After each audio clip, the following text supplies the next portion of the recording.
Heartbreaking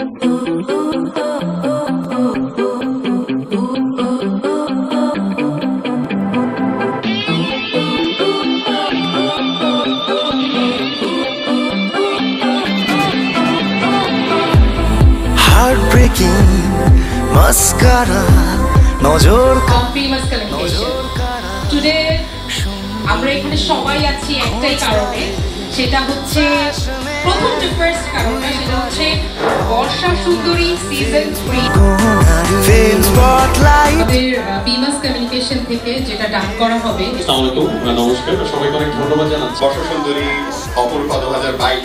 ধন্যবাদ দিদি। আসলে সুন্দরবনের মানুষরাই তো সুন্দরী প্রতিযোগিতা করতে পারে। হ্যাঁ, সেটা দিদিকে দেখলে বোঝা যায়। শুরু বর্ষা সুন্দরী।